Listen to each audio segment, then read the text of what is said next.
Welcome into Holder's Big Blue Podcast, episode number 6. Here live tonight with a very, very good friend of mine. It's been a long time, but Zuri Sanders. How are you doing tonight?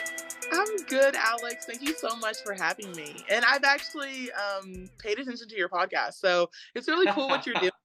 Obviously, I'm not surprised that you have it named after Kentucky because you love your blue blood.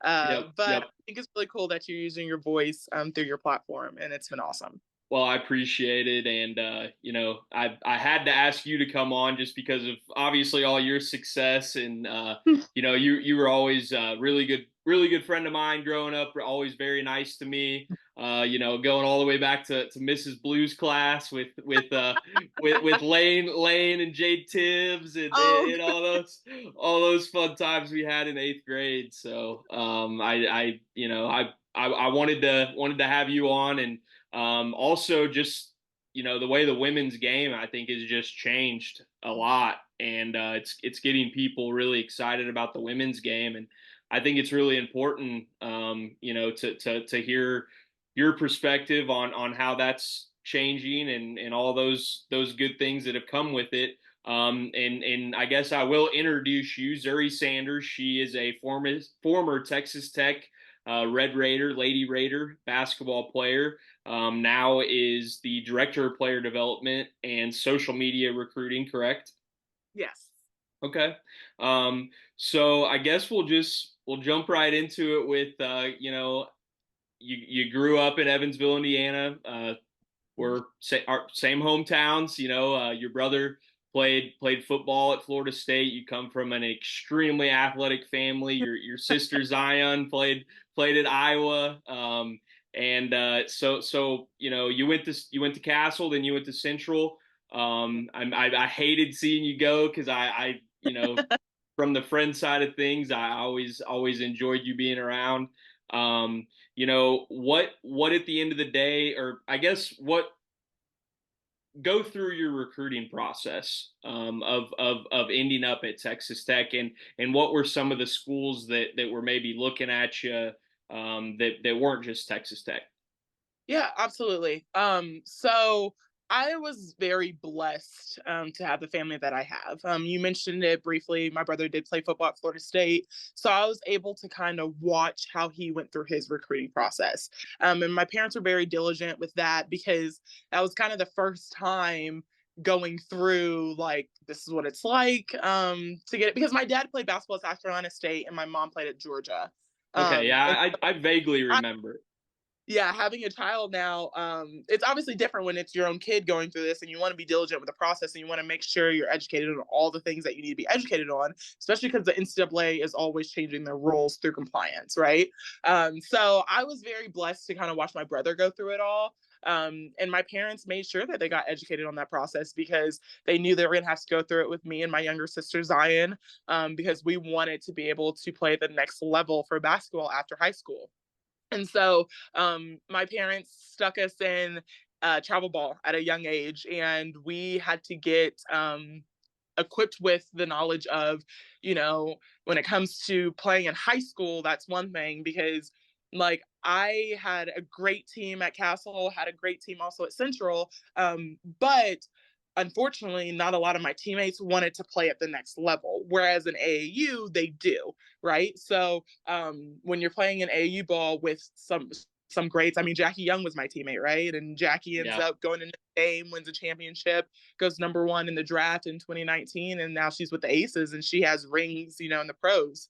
And so that helped push me because now I know that I'm surrounded by players that want to also take that next step in their level. So we were very competitive with one another with our AAU team because we wanted the best for each other, but we also wanted the best for ourselves, right?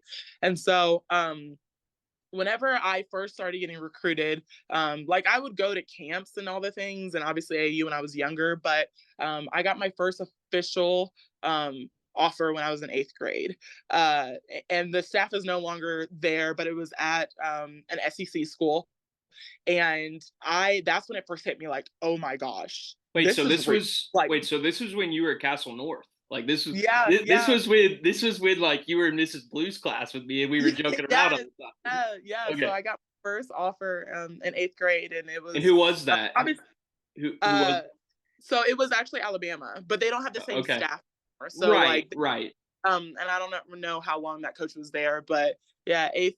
That's we go into like 9th grade, so it's kind of more like that summer of transitioning into high school.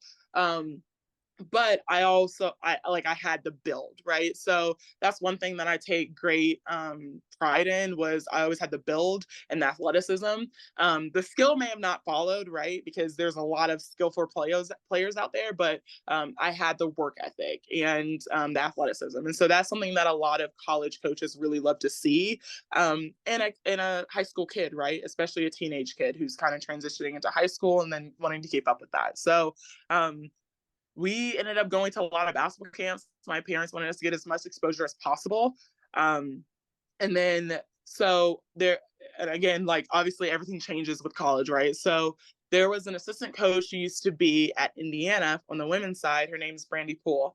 And Brandy has like she's been recruiting me, she's been watching me ever since I was younger, so she was always aware of my style of play, my strengths, my weaknesses, all the 9 yards. And so Brandy, and she was a coach under Kurt Miller, and there was a couple others. They ended up leaving Indiana, and Brandy ended up getting an assistant coaching job at Texas Tech. And Okay. so when she got Tech, she called me because the rules are obviously different now, but back then you would take your visits in like the fall of your senior year. And so she had Right. called me in like August, September, I believe. I know it was for sure fall, wanting to schedule a visit with me because she knew that I was starting to like kind of narrow it down to the 5 schools I wanted to go see. It's not unlimited now, like the kids can be able to go unlimited visits, which is nice, Yeah. right? Yeah. But yeah, 5. So the schools that I was planning on going on my visits to, I was going to do Marquette, Loyola Chicago, because Cheryl Swoops was the head coach there. And like Cheryl Swoops, like if she's calling you, you're gonna take the phone call, right? Uh, Right. so she was the head coach there. Ole Miss, obviously they have a different team now and coaching staff now. It was them, and then I was also looking at Indiana State because I knew I didn't really want to stay home, but I was looking at Indiana State because Larry Bird played there, right? Like, Yeah. Yep. Yep. thank yeah, it's historic. But that was kind of like my field, but I didn't kind of fully commit to Indiana State. It was just more of like I'd taken an unofficial there, but then obviously a coaching change happened at Indiana State, and Terry Moore ended up going to IU. And So so anyway, back to kind of like my story of how I committed. Brandy ends up calling me, and I remember I was in the car with my dad, and we were actually leaving Central to head home. yeah. And she's on the phone with me, and she's like, "Hey, I'm at Texas Tech now. Like, you have to come down here on a visit." And I was like, "Okay." I'm still trying to narrow down all my schools because there were others that I didn't mention yet that I was still trying to figure out, like, where do I want to Right. go? Because it's a tough decision because this is what I'm planning for like the next 4 years of my Oh life. yeah. Yeah. Well, And it's not so just that. It's a life. I mean, it's a life changing experience. You know. exactly. So I ended up getting off the phone with her. I was like, I'll definitely stay in touch. I would love to come see it because I know, like, she knew Tech had everything that I wanted, right? Like, she knew it was a very historical school when it comes to women's basketball. Like, the things that is within the Tech record books for later Raider basketball, she knew that was a checklist for me. She also knew that Texas Tech was also a college town. So, like, when I was going through my recruiting process, like, I wanted to go to a college town because I witnessed that from my brother at Florida State. Like, I Right. loved just going to the football games, the tailgating, all the things. Yeah. Like, You're at a Big 12 school. Yeah. exactly. That's something that like sparked my interest. And then it was something that I want, like my third thing is I wanted it to be a home away from home. Like I knew that during my recruiting process, and this is also a testament to just how me and my siblings were raised. Our parents kind of raised us to just be independent on our own. And something that I will always remember with me to the day I die was, my parents said, we're gonna always be here to support you guys, but sadly, we will not always be on this earth. So you have to learn how to be able to do things on your own without us here or being able to just be there in an instant. So Right. they kind of, that's the reason why we got into camps, and they would always put us at different camps all around, and they would end up leaving us there for a couple of days because they wanted us to get used to being on our own, right? And Right. so I needed to find a home away from home because I knew I was going to go to a school that wasn't in Indiana. And that was something that I also checked off the list. And the fourth thing Hey, was the me community. me too. Like, Me too. Exactly. Me too. But you already knew that. Yes. Like I need a community that is just so supportive and it's just a great place for me to be around. And Right. so I ended up taking my visit to Tech, and it was everything I could have asked for and more. I came during a homecoming weekend, so football was playing Kansas. I went to some parties with some college kids, so I thought I was living the life, right? I saw a volleyball game. They also had like a homecoming hoops fest, and so that was really cool to kind of see how like Greek life was integrated with like the basketball life and the things that they did with that. Like, and also you'll probably actually know this because Tubby also coached at Kentucky. Do Yep. you remember when Tubby was on like Sports Center, like not top 10 for like falling off a motorcycle?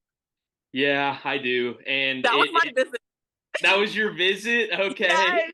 So like I saw that with my own two eyes, and I I remember I saw loved it. And I was like, God, this is awesome. I This is I I love Tubby. So yeah, that was kind of like a damn kind of like a I just felt bad for him because he's getting older, and but I love Tubby Smith. I mean that was me growing up on Kentucky basketball was Tubby. right, So right. And but mine that's was like, hilarious.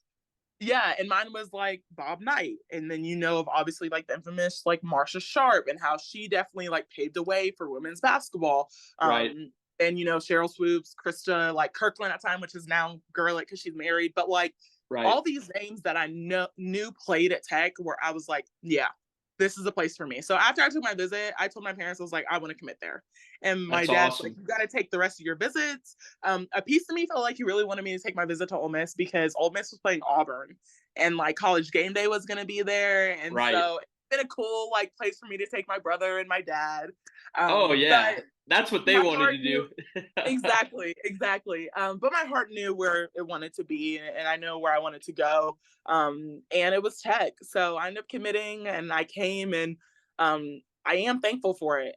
Through the highs and the lows and the adversity I had to face, it was tough and it was scary, right? Because I don't think you mentioned this part, but when you were giving my introduction, whenever I went through my 4 years, I had three different coaches, and so Right. like And I didn't the know coach that. I yeah, didn't and know like a that. lot of people don't, right? Unless you are an actual Tech fan or like you kept up with the program while I was playing here. Right. So I mean that's unfortunate, right? Because when you're a 17-year-old kid committing to a university, you expect for your coach that was all in for you coming to stay there. Because the head coach that recruited me too, Candy Whitaker, like she came to Indiana to come see me. Like she had a whole meal in my house with my family. So it's like obviously the time was being invested there So along with Brandon Poole because that's who I was always close with, right? And did so she it was did she also recruit, sorry to cut you off, did she no, you're good. recruit Tyra Buss to Indiana or Yeah, yeah. yeah, she did. Yeah, so it was like her Okay. and Kurt. They recruited her and Mara Minsterman to Indiana. Yeah. Yeah, Yeah, yeah. okay. Yeah. So The modern day pipeline. the Yep. modern day pipeline, yeah. Yep. Um, Yep. so, but yeah, that's basically kind of just my entire like story in a nutshell. Ended up at And Texas Tech. Yeah. yeah, and it's tough because I'll even be fully transparent with this. Like even when I left my senior year, I didn't know if I would ever really come back to Lubbock. Because I mean, it was a tough 4 years, right? Like going through three coaching changes and the ins and outs and all that happened. And I know you're probably familiar with the article that came out with my last coach that I had there with the USA Today. And it's just it was unfortunate circumstances, but at the same time, the reason why I would not change any of it for anything is because of the support system that I had built around it. Like I told you, Right. one of my key points on was finding a home away from home. And Right. I did find that because I had support here within Later Raider basketball that helped me push through and kind of persevere through the tough times. And so, and obviously that's why it's important not to burn bridges, right? Because Yeah. obviously they have a whole new coaching staff now here at Tech from whenever I was a player. And whenever Coach Gerlich was trying to find out if I was like a good fit to be a graduate assistant, I believe that she did call Brandy and asked her, and then she kind of asked Kirby, who's our AD, because she obviously deserves to have the right people in her program that fit a puzzle. And so I know she was moving very diligently with that position for me. And I just remember the first conversation her and I had about this GA position. And I just instantly knew, like, I love this woman. I wish I could have played for her. But if I can learn from her still in a coaching position, I'll do it. That's awesome. And so I'm very grateful, and that's why you don't burn bridges, because No, all the people that, even though I was going through like tough times, like Kirby was support, like Brandy was support. Those end up being the people that helped me to get this job that I have now, right? right. So very thankful for my journey, because it made me stronger in the end. Well, because the last time I saw you, I think it was like 2 years ago or something like that, down on Mhm. Franklin Street, of course. Um, Oh but God. but but I think you were maybe like still dabbling in trying to do some media stuff for maybe like Fox Yeah. Sports or something like that. Can you just talk Yeah. about that a little bit? Yeah, so I got my undergrad degree in journalism because I want to go into reporting and broadcasting. And so, Right, like, if you take the journalism route, you have to actually do like an internship with a news station. And so, like my junior going to my senior year, I thought I was going to transfer. And so that was also the time, like that summer before my senior year was the time for all the kids that were in getting their journalism degree to take an internship. And so right. that was the last part of my mind, because I'm thinking like, oh, I'm about to leave anyways. Like I'll figure out what I have to do at another institution. And I ended up staying. And I remember like I'm trying to scatter all over the place trying to find an internship. And that's why like being an athlete, you have perks, right? And so I ended up reaching out to our SID, and I was like, hey, Jessica, and also reached out to another person, Taylor, and I was like, I need help trying to find like these internships with news stations. And I know Right. you guys have connections because you guys always have to get media here. So please just help me. And they end up connecting me to Fox 34 here in town. And I was the only sports intern. And I remember a lot of people who were in journalism school were so upset with me because they wanted that internship. Right. And so I got it like last minute. I was just very thankful. Hey, you earned But it. You earned that, it. yeah, but I was very thankful for it, and I learned a lot while doing it. But I also even did a little something with like the Indiana Fever and like Tamika Catchings. Like I was able to kind of job shadow her and what she was doing, because she would call games. And That's so awesome. being able to learn from her during the W season, during like my sophomore summer going into like my junior year, that was awesome. And then yeah, basically I keep getting put into like great situations that are helping me grow in that. So yes, I still do want to go into broadcasting. Having the title of like social media recruiting on top of player development is great, Right. because here at Tech, like they keep kind of offering me opportunities to help get better kind of in that field. So the other night I was able to kind of MC Yeah. our red and black gala, which was really Yeah. cool. It's like the voice of God, you know how you hear those at the Grammys and stuff. But it was Yeah. really cool to do because it's like I've never done something like that. I've also been put into positions where I'm able to interview student athletes here at Tech outside of just the Lady Raider basketball program, which is awesome too. So this is definitely a school that has helped me kind of grow in my field of things. And with fingers crossed, you'll see me on ESPN one Well, day. Zuri, if that happens, just don't forget about me, okay? come back, trust, come back on the podcast if you make it to ESPN. All right. trust me, I won't. No, you will. You will. You got it. You got everything. You got every tool possible. And I mean, I tell people this all the time because that's what I wanted to do, and I instead chose the sales route because Yeah. I'm probably not going to end up on ESPN one day. But I tell everybody, former athletes, they've got they've got their foot in the door a little more, and that's great, and they should, because they know what goes on behind those closed doors as an athlete. They know how to tell it how it is better than your average Joe who didn't do it. So Right. it's a good thing. Just kind of take me back, through your senior season. You were a rebounding machine, to average, 10, 10 rebounds a game. And I read that, you were top 15 in the NCAA in the 2018-19 season and fourth in Texas Tech history. I mean, that's pretty awesome. Can you just take me back through that season, and yeah, we'll go from there. Yeah, of course. So whenever I was talking kind of about my recruiting process, and I talked about how college coaches really loved that I had like an athletic build. Yeah. When I got to college, it was completely like a smack in the face, because you go from kind of being one of the well-known names to like you're literally a little fish in a big pond. Because And everybody's got the so same resume a little bit. yes, Yeah. yes. And I was very fortunate to also be a freshman that came in with another player, Japrice Dean. She was my point guard. And Japrice was a phenomenal player, a gym rat. Like Japrice is actually now overseas, but like when I tell you, just her skill set was amazing. Right. And she was a gym rat. I'll be honest, I was not a full gym rat. I just had a tough work ethic. Like if we're doing sprints and strength and conditioning, like best and believe I'm gonna be up there with Japrice. Like Right. she made me better, and I was very thankful for that. And so whenever I finally like Brandy, she was someone who always kept it to me straight. And that's why she is still someone in my corner until today because I trust her with everything. Right. Because she won't sugarcoat anything for me. And she told me straight up, like, you need to completely trust in your role. Everything else will get better at your shooting, your everything. But like, you are a great defender, you are a great rebounder, and you run the floor. Those are three things that should be like self-explanatory. Like we don't have to ask you to be doing that. You should just always be doing it. Top So when priority. I finally like was like, fine, I'm not going to be putting up 20 points a night. Obviously, I'm not going to be doing this. I'm not going to be doing that.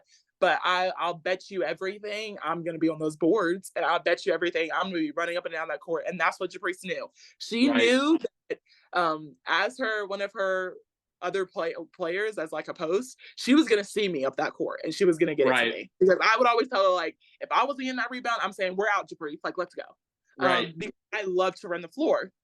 And so going from my freshman year to obviously my senior year, that's something that I still had to buy into completely. And I feel like that's what's kind of getting a little tough nowadays is it's very important for athletes to understand their roles because let's be honest, you're not every single player on this team on a team is not going to be averaging 20 plus points. If that happens, I would love to see that team go against Team USA because Right. that's remarkable. If you have like 13 to 14 girls averaging 20 points a game, like that's a Guinness World Record book for how many points you guys are Right. averaging a game, right? But Right. that just doesn't happen. And so whenever every player buys into their role, that's how success comes about.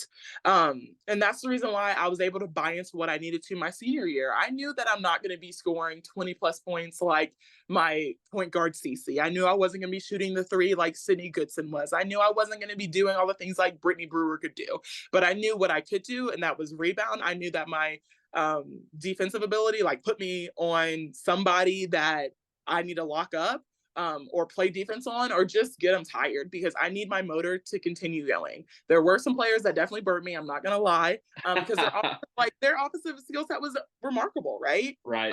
But the great thing about the Big 12 at that time was we were playing every team twice. So if you got me the first time, that second time, I'm making sure I can pull out all the stops. I'm gonna And come so get you that my second coach time. should trust that in me, right? Yeah. And so I think that's like, and truly, I didn't even know about all those accolades until like I would be kept up with them. Like one game I had 20 rebounds, and whenever I hit like 16, I had no idea. Like I really didn't know. My teammates kept telling me like keep rebounding. Like you need to get a double double. Like get your 20 boards, and I'm like, wait, I'm almost at 20 rebounds because you don't think about it in the game, right? And Right. so just hearing you even read off those stats, like I always still get mesmerized by it because I'm a freaking 6 foot like 4 player. Like that's undersized and that's Yeah, small. but you always had like just from me watching you like in high school and just growing up, I always knew you had a motor in you. I always knew that you were gonna be on the floor getting a loose ball. You were gonna be boxing people out underneath the rim. Like I always saw that. So that's no shock to me. It's actually funny because I remember one of my coaches one year in college, he told me, he was like, you need to like understand your role completely because you can be like a Draymond Green. And when Yeah. he said, I was like, and I think now, like, besides the extra stuff, right? Like, Yeah. but like being able to do what you can do on a court in regards to facilitating, rebounding, like all the little things that don't go on a stat sheet. So you Right. even said you're like diving on the floor for a loose ball. Like I'm not afraid to scuff up my knees if I need to because something I always have to tell myself is win or lose, I have to remind myself is did I give my all? And if I didn't give I feel like your dad definitely taught you a lot of that too, though. Because I that's could, my yeah, dad thing. That yeah. is my thing. And so Just from what I know, growing up around you and meeting your dad a few times, like and yeah, seeing him coach, yeah, I can definitely see that side of things. So yeah, that's funny. yeah. And then you played some overseas ball as well, correct? Yeah, I played a year in Spain, but then COVID happened, so it my season kind of ended, unfortunately. But Where was it at in Spain? so Santander, it was like northern Spain, Okay. but like I've been to Barcelona. That's why I was asking. So oh, it's so beautiful. I actually so yeah, we went on a foreign tour when I was a player, and we went to Barcelona and Madrid in Portugal. So yeah, yeah, it's awesome. Yeah, love Spain. it's awesome. So you're in the director of player development role. What for people that don't know what all does that entail?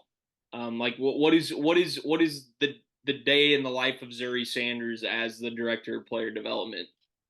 Yeah, so basically like kind of so the platform that I definitely want to have is kind of helping athletes transition to what's next. So like yes, I have player development, but I also have the social media recruiting side of things. So um we have something intact called the growth guide, and that helps with like mental health.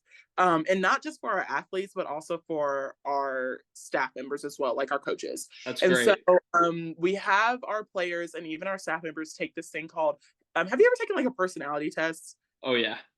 So Oh yeah. the Riser Tap is what we have everyone take.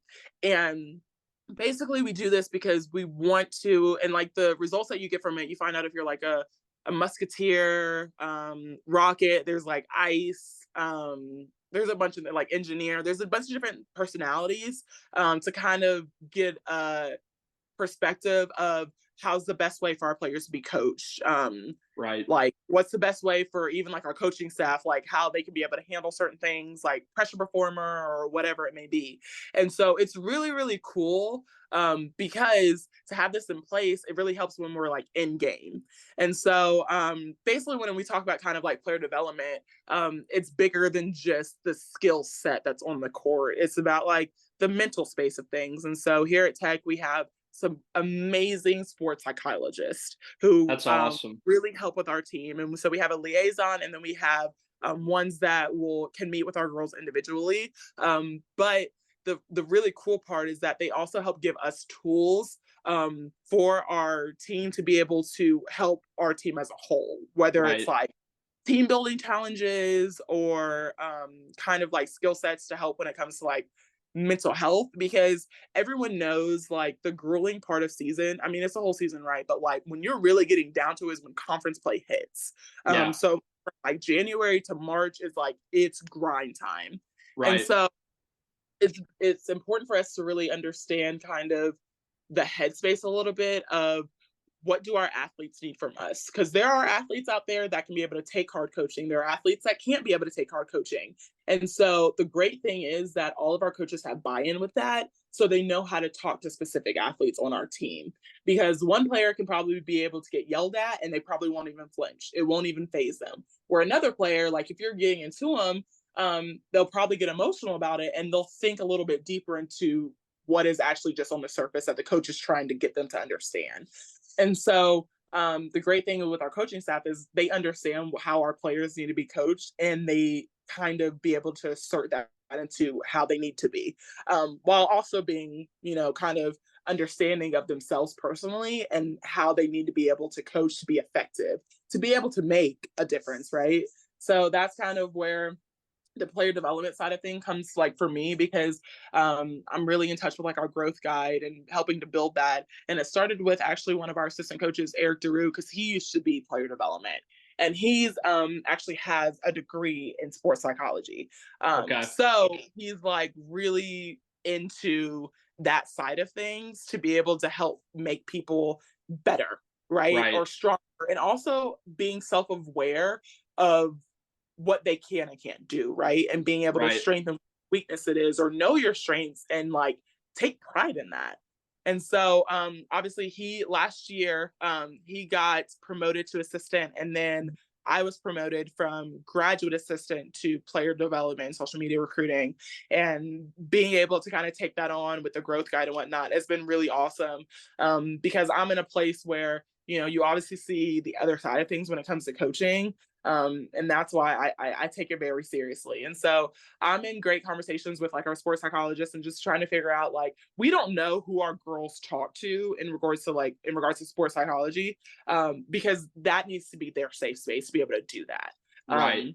But it's been really great to be able to kind of pick their brains with it, to be able to help us grow our program, Right. because it's also bigger than basketball, right? Like, if we can't be able to help them in the classroom, if we can't be able to help them in whatever aspiring career field they want to do after basketball, then how are we really helping our players? And Right. Coach Gerlich and the rest of our coaches are really big on that. Like, they don't want it to just be about playing time. They want it to be bigger than that, because our alumni base is huge, Yeah. and there's so many different people around, and especially Lady Raiders that love to connect to the current rosters and help them in any way that they can. So kind of with that, and then also, you know, now that I just brought Lady Raider alumni up, that's another transition like I do with kind of the development piece, is kind of connecting, because it wasn't really that big like in the past. I feel like we didn't really like mend a bridge between former Lady Raiders and current ones, and I'm talking about like all former Lady Raiders.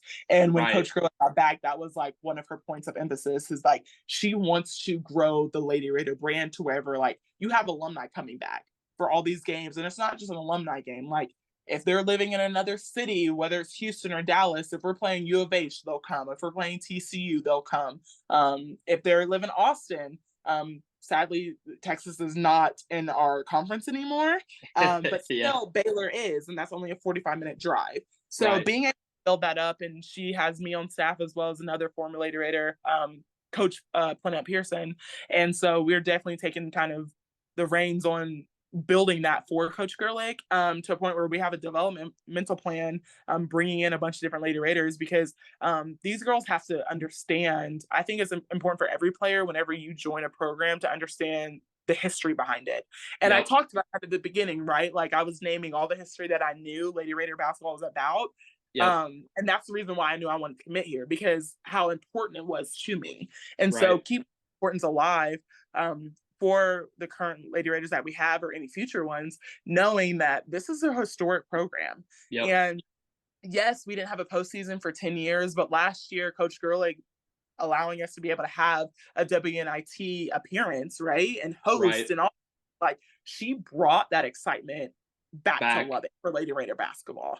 And Yeah. so, and even with the recruiting that this entire staff is doing with, you know, keeping West Texas kids in West Texas. And That's that's the big thing important. from the Yeah. 93 championship team. Like, they were a bunch of West Texas girls. And so I think that's just kind of the piece. And I'm truly, like, our staff is very big on collaborating. So my hand is like wherever people need help with. Right. But yeah, that's basically kind of like, to sum it up, in a nutshell. It's a lot. Like, every day is So, different, right?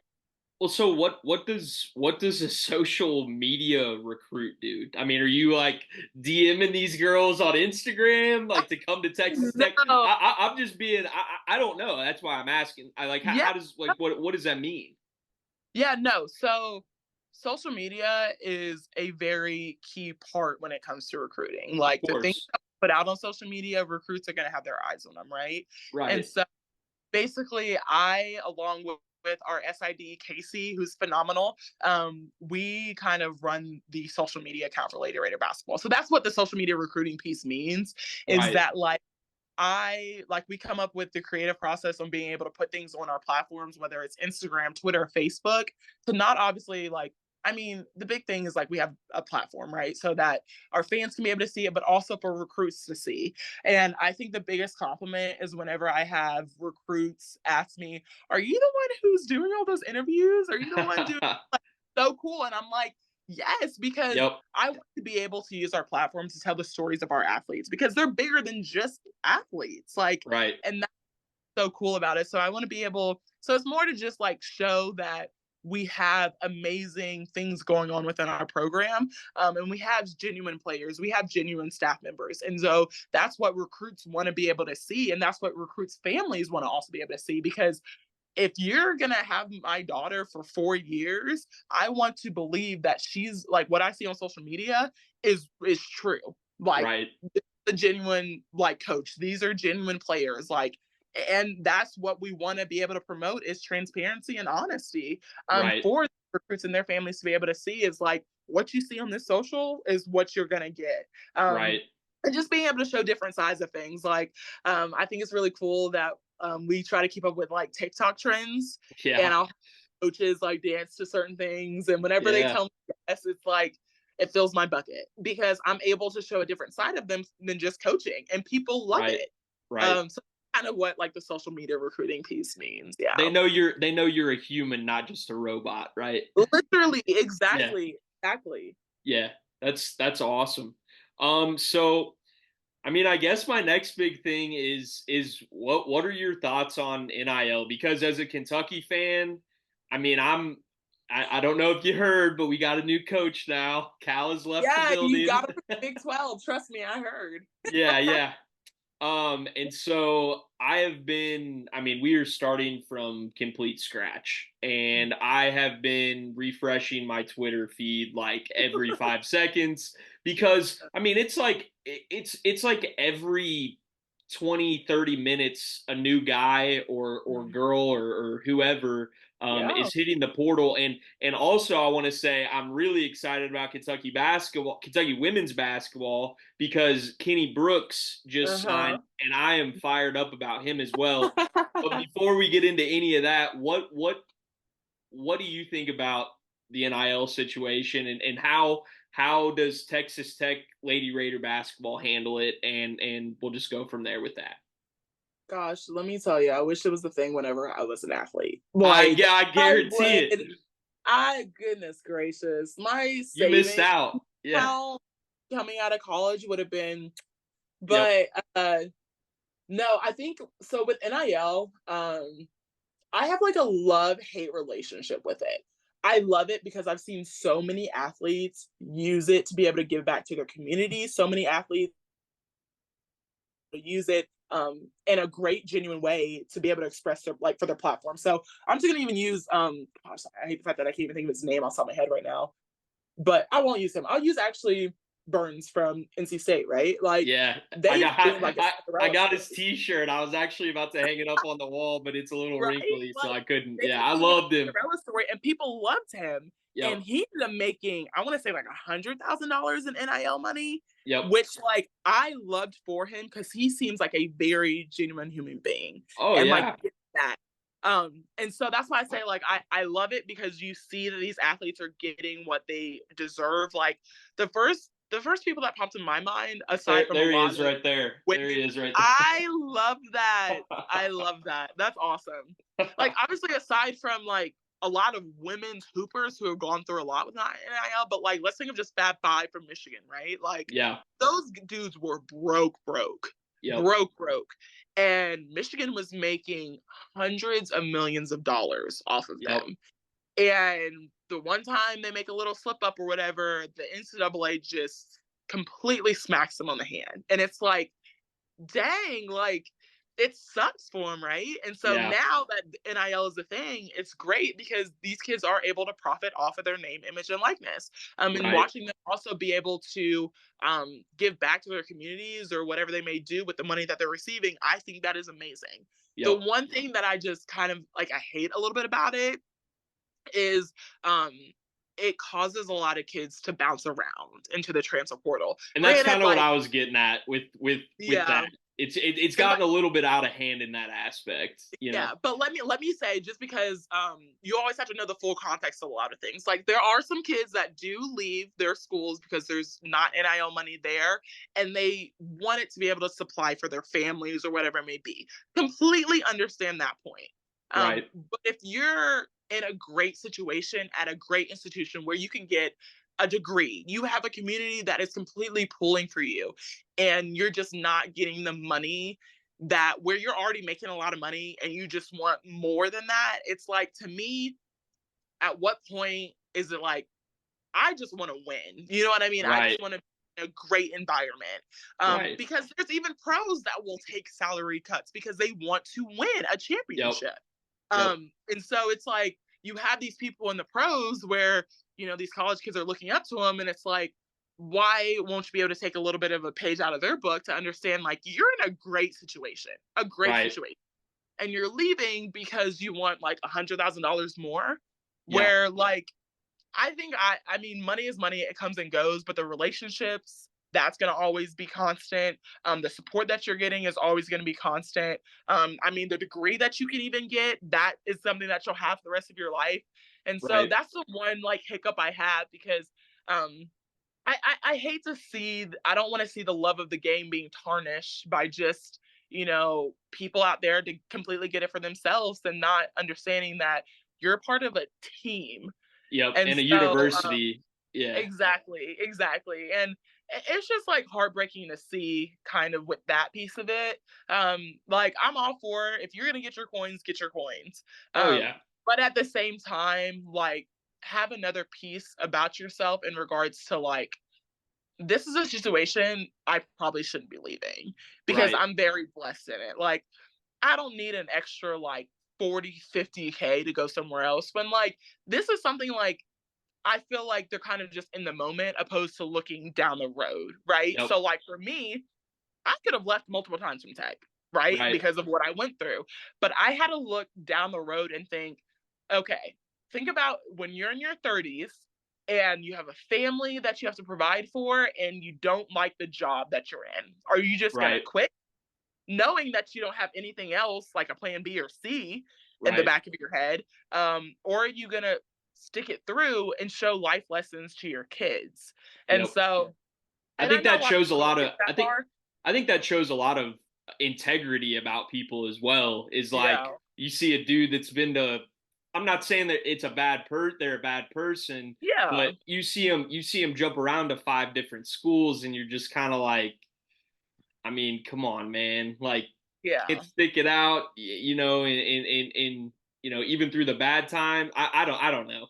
But Yeah, and the crazy thing is, there will be athletes that will go somewhere else for a bigger bag, but the experience, the grass is not greener on the other side. yep. And so it's like, it is what it is, but that's the one thing that I kind of hate about it, because I don't want greed to take away from having great morals and values. And Right. that's what being an athlete's about, is learning those life lessons.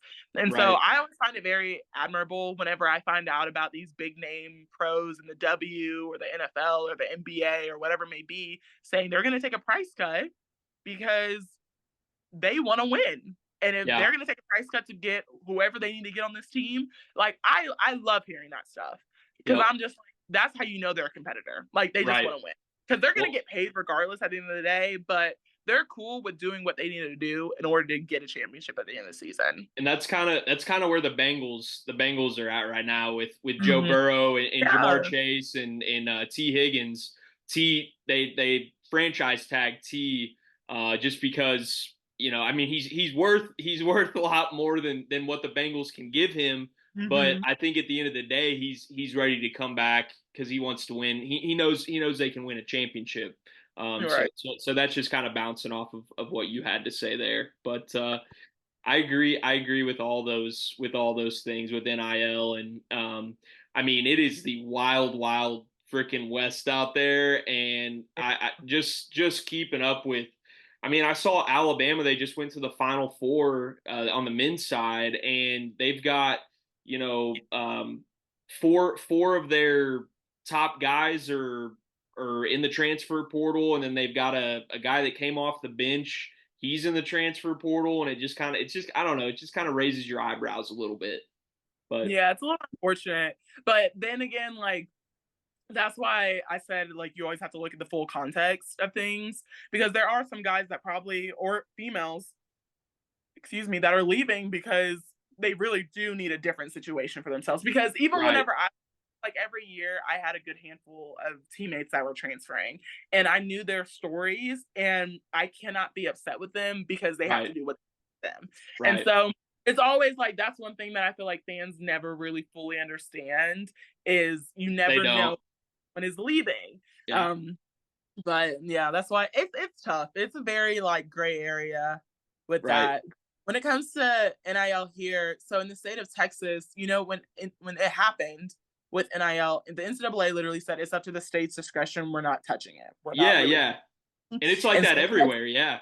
yeah, but certain states actually can't. So like Louisiana, like they allow for them to have like the NIL discussions and all the things. Like they even have Yeah. like I know at LSU for the women's basketball team, like they have an NIL liaison. But That's like in the crazy. state of Texas, you can't really have that.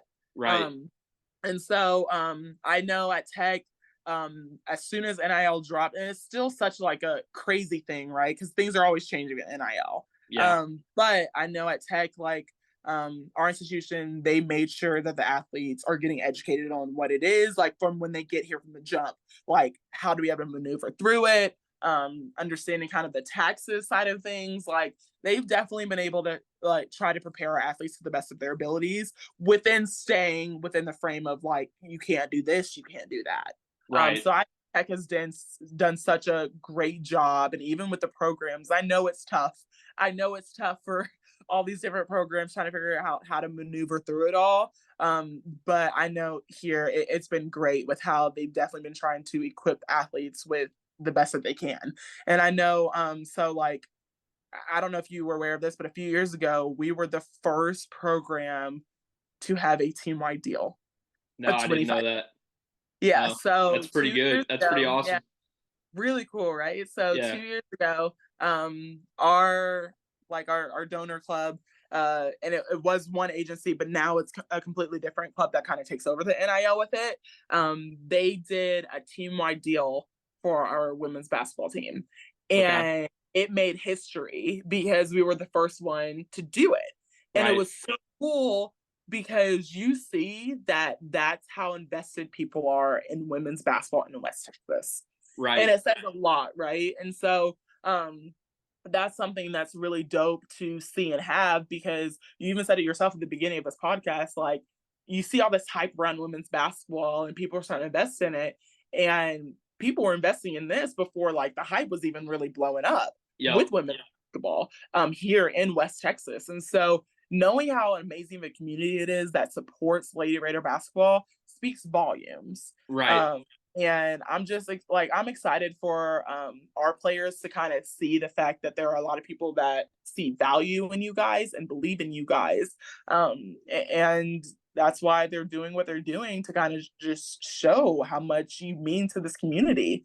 Right. um and I think it's just such a cool thing to see. I am extremely jealous that we did not have it when I was a player, but I bet. I bet you Coach Gerlich was probably even more jealous, and so was like Cheryl Swoops and Coach Planette Pearson, because like I didn't go to a tournament. They like Coach Gerlich won a championship, so did Swoops. Like Coach P, she's been to multiple like Sweet 16 appearances, like all the things, and like even further. So it's just Right. like it's cool to see, but I think that just speaks volumes to what Texas Tech women's basketball means to the city of Lubbock. Yeah. So I'm not going to take up too much more of your time. I know you're busy. You're good. Just a couple more things. So to backtrack a little bit, who is the toughest player you had to go up against? And I'm in your entire career, going back to whenever. It could be college, it could be high school. Obviously, I'm sure Jackie Young. I'm sure that was tough. Yeah. Oh gosh, because I played with a lot, right? Like I Yeah. played against Mara Minsterman. I played against Tyra Buzz. I played Yep. against Kelsey Plum my Yep. freshman year. Oh my gosh. Hey, Southern Indiana in like, well, Yeah. just like that area, because I know Jackie was from Illinois, right? Or was it No, Tyra? Jackie Princeton. Tyra's from Okay, Illinois. Tyra was, she went to Mount Carmel, right? And then Yeah. Jackie went to Princeton because I Yeah. went to they played against each other at Gibson Southern, and Yeah. I don't know if you remember that. I can't remember if you were still at Castle or not, but It was man, packed. oh my goodness, it was It was packed. crazy. Yeah, it Yeah. was packed. Yeah. Gosh. So that's really tough. So I'm just gonna do college. I'm Okay, just that's fine. uh this is still tough because I've like I'm gonna because I've went against a lot. And so Right. I'm gonna preface that by saying I've gone against a lot. But my favorite player to play against was Ariel Atkins. She's with Okay. the men now, but she played at Texas. And when I tell you, like, being able to play defense on her, like, it made me better. Like, she really Right. challenged me because she's a great player. Right. Like, the things that she can do, oh my gosh. Like, Right. so I'm Ariel Atkins. And it was like kind of full circle moment, and I don't think she even remembered who I was. But last year, the Final Four was in Dallas, Yeah. and I asked by one of my mentors to be a host slash interviewer, well, a moderator on a panel that they were doing. And they Right. wanted to, it's still so crazy. And Ariel Atkins was one of the WNBA players that I was interviewing. Right. And I remember as soon as I read that name, I started getting like sweaty palms and everything. I was like, oh my gosh, I freaking loved playing against her because she was just a phenomenal player. And Right.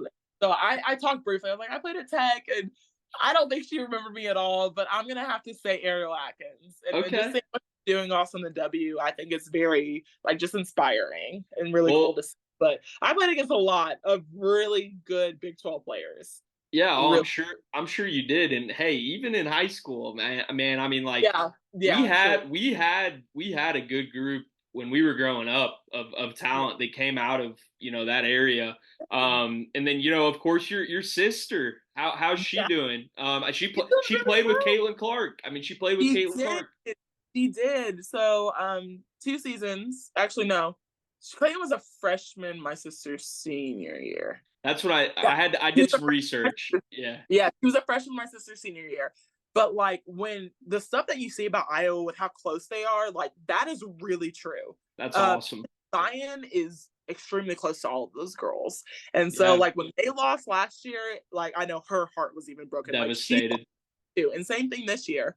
And Yeah. so now, after she finished playing at Iowa, she was a graduate assistant at Tennessee under Kelly Harper for 2 seasons. And then she became an assistant coach at Towson Okay. up in Maryland. And so she Yeah. loves it. She finished her first season last year. She's about to start her second season, but she absolutely loves it. And Zion's going to continue to change a lot of lives because this is something my dad used to always tell us when we were younger. He was like, if I had to pick a team and I need to pick someone who has like the athleticism and all the things, I'll pick Zuri. But if I need someone who has an IQ, I'm gonna pick Zion. And Yeah. I remember I used to take such offense to that because I'm like, Right. dang, am I not a smart hooper? And But she's your playing little with sister my too. sister was my favorite teammate. And That's I will awesome. say that and I know, like you said, like I played with Jackie and everything.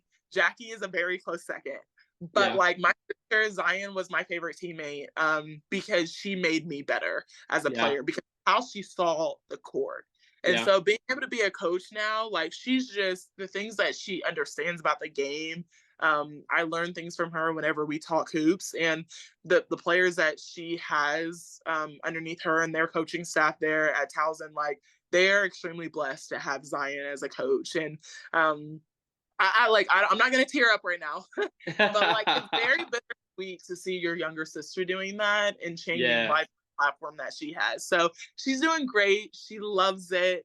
That's Um, awesome. and I know she's just going to continue to do great things, and I'm really happy for her. Well, you both are. You're both killing it. And I could have my own opinion, but man, I hated it when y'all left Castle, and because y'all would have killed it, and it just sucked it didn't work out. But I always thought you all the world of you all, and just great people, and your dad.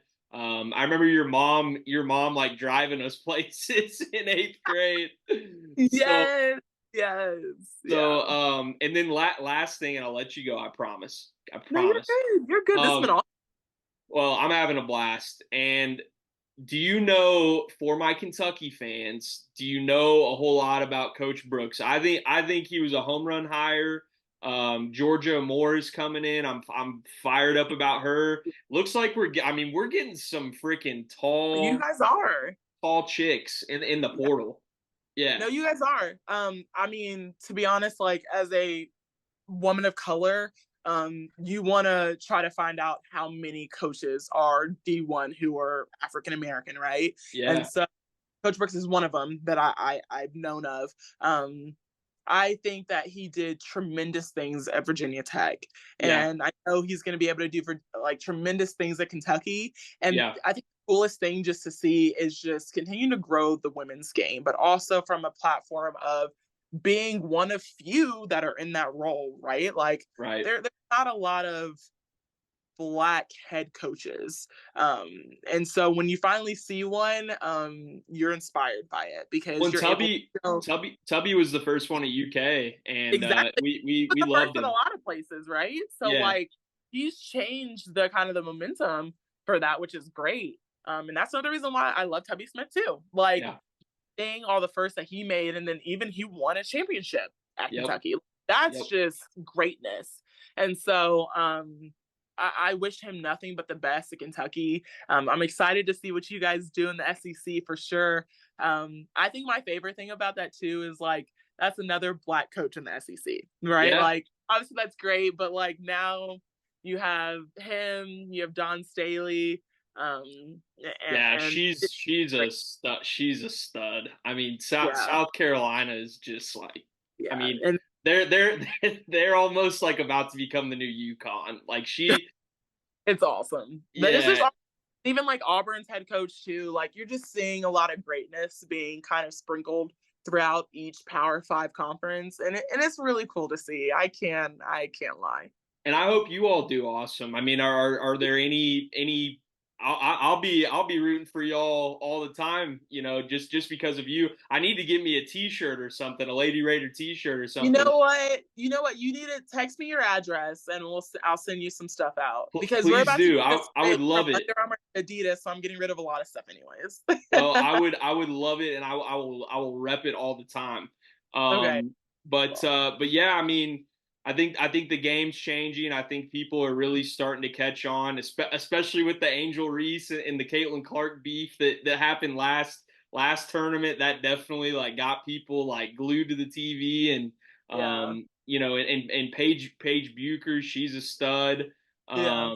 But I'm excited for women's college. But I'm excited Kentucky went out and got a guy because I just can already tell people respect the hell out of him, and Mhm. I'm just excited to see what he does for us. So Yeah, it'll be um, really cool. It'll be really cool. I know they had a male before Coach Elsie too, so it'll be yeah, all that.